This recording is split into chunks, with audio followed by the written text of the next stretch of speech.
Right, welcome back subscribers. If you haven't subscribed, jump on that button, join us on the videos and the journey. Now, I'm sitting here this weekend, I've come for a chill out, and it's just to go through my kit ready for when I go to France, just so I can make a note, and when I go to the tackle shop to buy, you know, those hooks you're running out of, a hook link or whatever you need. So I'm doing that this weekend, and I noticed that I've got a few items that are not actually fish and tackle related, but I use them for fishing.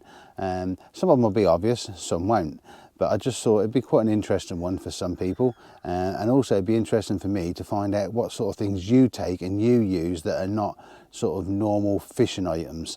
So I just thought it'd be quite cool. So if you're a subscriber, great, thanks, welcome back. The channel's growing nicely, and if you're not a subscriber, jump on that button, subscribe and follow us on the journey. So yeah, we'll jump into, I'm going to pick 5, I'm not going to go over the top, and some of them, like I say, are obvious, but I mean, it's just I just thought it'd be a nice little feature, something a little bit different, and we'll do that. So we'll jump into number 1 now.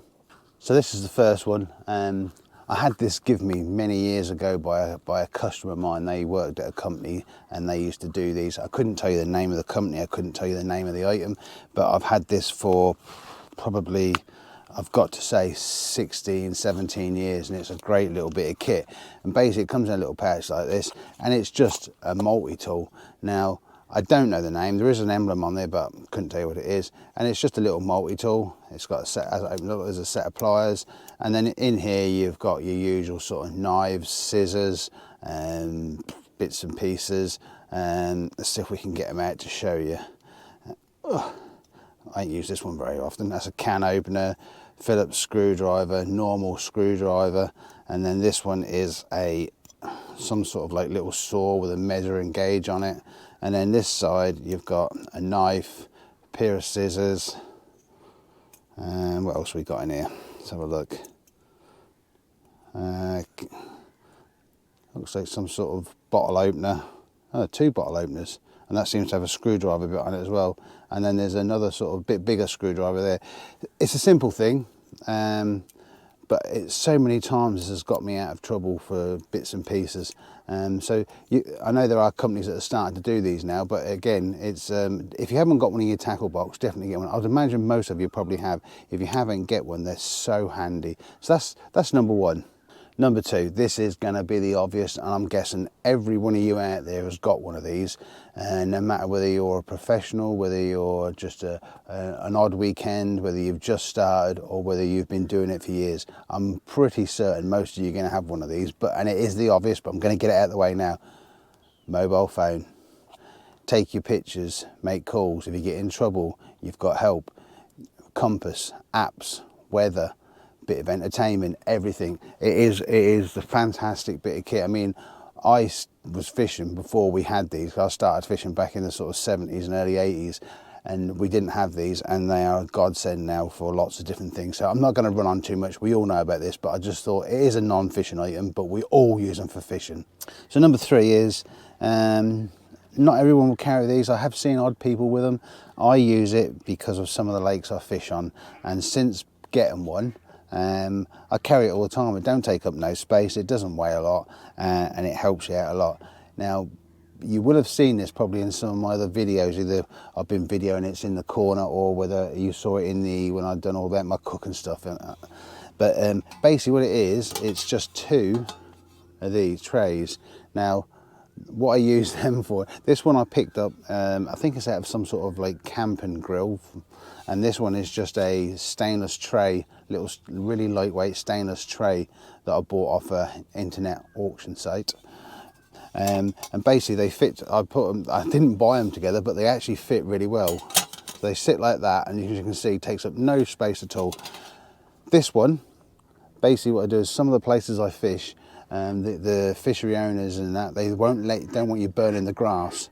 So some of the cookers that are quite low can sort of put up there, scorch the grass a little bit, or if you put a kettle down it can scorch the grass and they don't like it, or a saucepan or a frying pan. So this can be this. What I use this for, I stand my cooker on this through the winter when I'm using a ground sheet, and basically I can cook inside my bivvy if it's raining or snowing or whatever, and I can sit my cooker on this and it doesn't burn it. This one, basically what I do with this one is, because it's got a little raised edge just here and here, it just sits off the ground. I can sit my hot kettle or hot frying pan, hot saucepan on top of that, and it's fine, it doesn't burn it. Not everyone will use these, it's just a little thing that I use, I like, and I just thought I'd share that with you. So that's that one. Now number 4, I've owned this for a long time. I bought it when I was about 17, 18, 19, somewhere around there, and I've had it ever since. It's been a great bit of kit.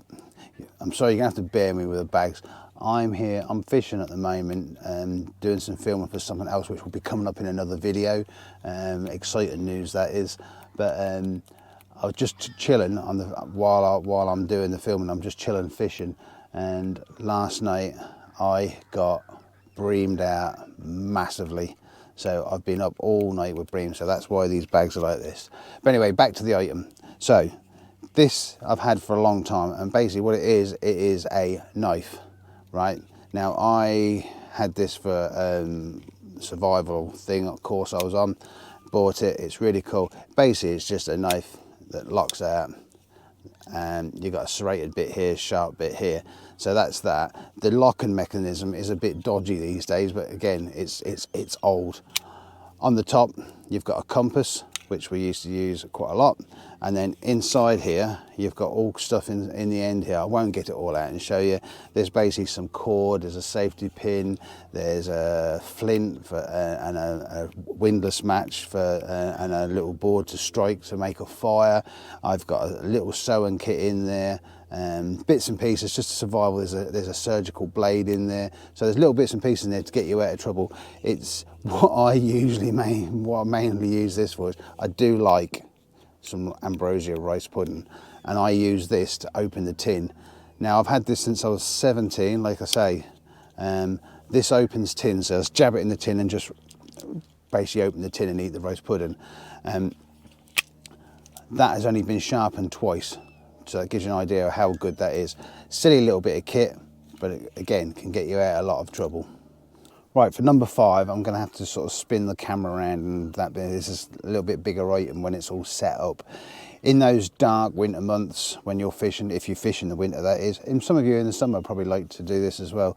I used to have my iPad in the winter, and in the summer not so much, because obviously you can watch the water, you know, it's late at night so you can sit outside. But in the winter, when it tends to get dark around sort of 4, half 5, 4, 5, half 5, somewhere around there, you're in your bivvy, you can't see now, it's cold, it's wet, so you can stick a film on, stick a series on, just watch YouTube, you know, come on, watch me. But you can do that sort of thing. And I used to struggle with my iPad. It used to fall over, it wasn't the right height, it was wrong angle and all that sort of stuff. So a mate of mine, Colin, who started fishing, I don't know if you saw him one of his, he bought a little iPad holder, and I saw it and I thought, that's a really cracking idea. It's really good, so I'll show you in a minute. But it don't cost a lot. I think it was around about £30, something like that. It packs down really small, and it goes in my barrow in the back bag with all my tripods and bits and pieces like that, so it fits in there a treat. So I'll spin it around and show you now. Right, so there you can see it. The iPad's held up there. It's held in by these two here, 2 prongs. The one I had before just had one, and it used to sometimes sort of, it could fall out. This has got 2. It's quite sturdy and nice. It holds it a treat. And then you've got a flexible neck here, and then you've got a couple of different extensions there. There you've got a mobile phone holder, and then you've got a base that's adjustable, and that base can go really wide or stand up high depending on what you want. As this here, I found is, see this bends, let's see if we get it in different positions, see that? It bends in wherever you want to go. So basically what you do is you can put it up, I do, is get it up real nice and high. I lay on my back, because I find laying on my side can be a bit, for a long, you know, for an hour, a couple of hours while watching a film, can be a bit too much. So I lay on my back and then lift it up really high and then bend it over the top of me. So I'm just basically laying there, and watching it. I'm laying on my back watching it. The guy good because I hotspot from my phone to this, so your phone's here, your tablet's here, and it's hotspotting to it, and it's a really cool idea. And like I say, packs down nice and neat. I know it's not going to be for everybody. There's going to be people that are going, yeah, you shouldn't go fishing to watch a film. In the winter it's different. In the, you know, in the winter you are sitting around during the night in the bivvy, and I'm not a person that can sleep for hours upon hours. So, especially last night, getting breamed air. But yeah, it's just a handy bit of kit if you're looking for something to watch a film and you've got nowhere to put your iPad. The only downside I've found to it is when you've got it up really high and bent over, it can be a little bit unstable, but I found a way around that because I have this. Again, you'll have seen this in one of my other videos. It's my little Nash lead pouch, and that fits basically in there. And what that does is I put that on the back leg, and that just counterbalances it with a weight, and stops it from falling over. Right, so there you go. That's just 5 little tips and tricks of things that are not carp related, but you can use in your carp fishing. Again, like I said, they're not going to be for everybody. It's just things that I like to use, and I've found help me. Take one, take none. It's entirely up to you. Use all of them.